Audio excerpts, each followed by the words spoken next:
We are so happy to continue our knowledge sharing mission through these series of talks with marketing leaders from all over the world. And we couldn't be more excited to have Margaret today with us from Finastra. Thank you so much for joining us, Margaret. How did you end up becoming the CMO of Finastra? In my career journey, to be the CMO of a mid-sized B2B software company was my North Star. And so throughout my career, I developed many, many different functional marketing capabilities as well as product marketing capabilities to get there. So it was really just the next stage in my career journey and moving further towards my North Star. For those who don't know already, what does Finastra actually do? Finastra is a financial services software company, and they're very focused on providing mission-critical software for financial services, as well as a platform to support fintechs and app adoptions within financial services customers.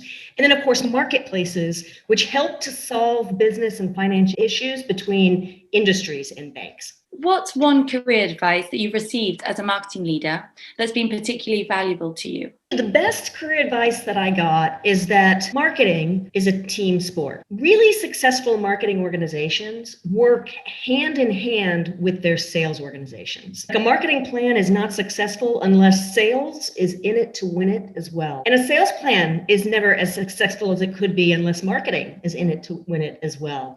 So really driving that very hand-to-hand interaction with the sales teams is probably the best career advice that I've gotten. Last year, it's been very tough for anything that's been event-related. As a result, do you feel that you've had fewer opportunities to market your products? Actually, I feel like the number of opportunities to market our products really hasn't changed. Yes, there's less physical events where you can put up a stand and engage. However, there's an incredible amount of more virtual events where you can do the same. So when you think about it, absolutely, there's the number of opportunities that you can engage with your customer is pretty much about the same. What becomes the key question for marketers is what's the right mix of those activities in order to be able to generate the pipeline and the interest that you need from customers? All of the events that didn't take place last year, what did you replace them with? Pretty much with virtual events, but we also did replace some activity with what I call digital demand creation. Think of this as one-to-one, hyper-targeted digital engagement. This is content syndication, this is web interaction, all of those types of activities. In your opinion, what does the future events landscape look like?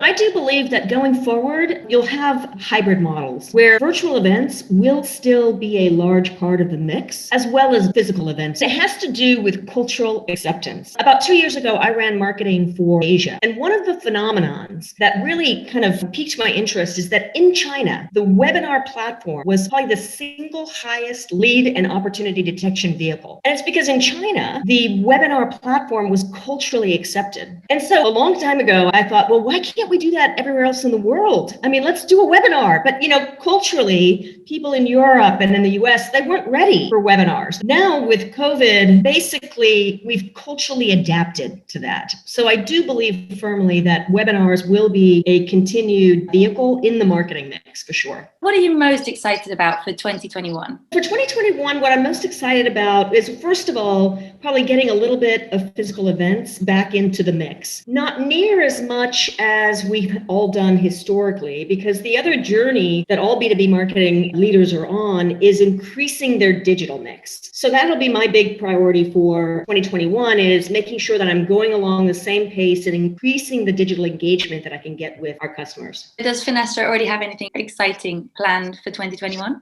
We do. We have a pretty exciting Finastra Universe series. Finastra Universe used to be a physical event, but Finastra Universe now is not a virtual event. It's not a physical event, but it's basically what we're calling the Netflix of the financial services industry. It's an engagement platform where we have 120 tracks of information and informative information that we're driving customers to attend Payments Week, Lending Week, all over a long period of time so that we can really get some engagement with our customers. So that's one thing we're pretty excited about because we're trying to think about how do we create something that's enduring and sustainable and more in keeping with how customers are engaging today. It's been a pleasure speaking with you, Margaret, and I'm looking forward to the next catch up. Hannah, thank you. Pleasure speaking with you as well. Thank you.